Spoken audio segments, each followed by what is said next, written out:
Hello everyone. हमारा अभी का क्वेश्चन है hybridization of a carbon is sp2 in all its crystalline allotropes. क्या इसके सभी क्रिस्टलाइन एलोट्रॉप्स में कार्बन का हाइब्रिडाइजेशन sp2 होता है?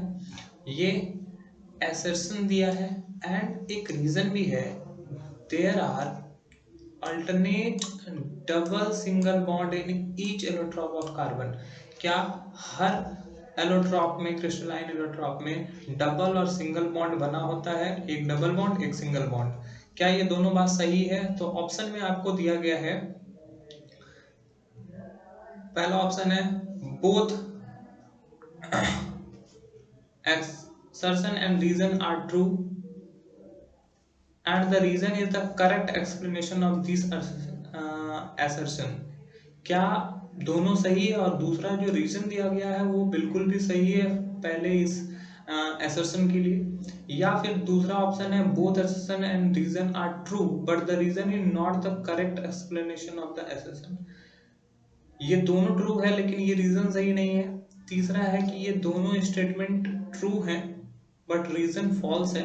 सॉरी, एसर्शन सही है, ए सही है एंड आर रॉन्ग है। या option D, both assertion and reason are false statement. तो फर्स्ट ऑफ ऑल हम लोग को ये जानना है कि hybridization of carbon in sp2 in all crystalline allotropes. इसका मतलब ये है कि जितने भी क्रिस्टलाइन फॉर्म हैं सब में sp2। क्रिस्टलाइन फॉर्म क्या क्या है? तो पहले तो डायमंड है, ग्रेफाइट है, फुलेरिन्स है। तो डायमंड और ग्रेफाइट की ही पहले बात करें, डायमंड की बात करें। डायमंड का स्ट्रक्चर देख लो। डायमंड कुछ इस फॉर्म में जुड़ा रहता है, ठीक है। एक कार्बन एटम अपने चार अलग अलग कार्बन एटम से जुड़े हुए रहते हैं, सब जगह शेयरिंग हो रहा है। तो यहाँ पर हर कार्बन एटम का हाइब्रिडाइजेशन sp3 होता है, ओके। तो यहाँ पर sp3 हाइब्रिडाइजेशन है।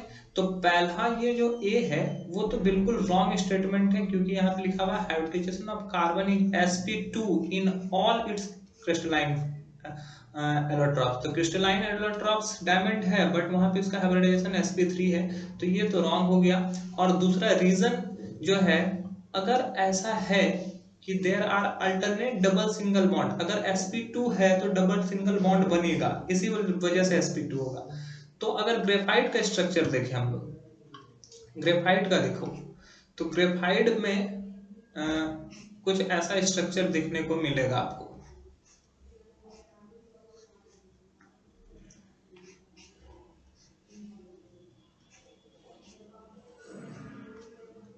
और ये एक लेयर होता है, उसी के जस्ट नीचे एक दूसरा भी लेयर रहता है जो कि हम लोग को शो करता है।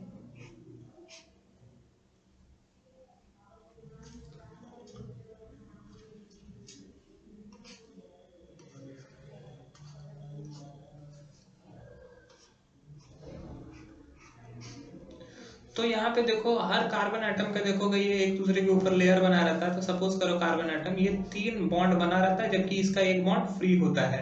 तो यहाँ पर हर कार्बन एटम का जो हाइब्रिडाइजेशन होगा वो sp2 होगा। लेकिन यहाँ पर क्या है, कहीं पर भी डबल बॉन्ड नहीं बन रहा है जिसकी वजह से इसका हाइब्रिडाइजेशन sp2 हो। यहाँ पर हर जगह पे सिंगल बॉन्ड है।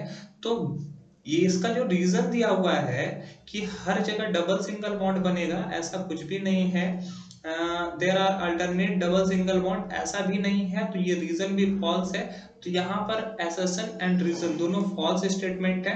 तो ऑप्शन डी जो है, both assertion and reason are false statement, is the right answer. That's all, thank you.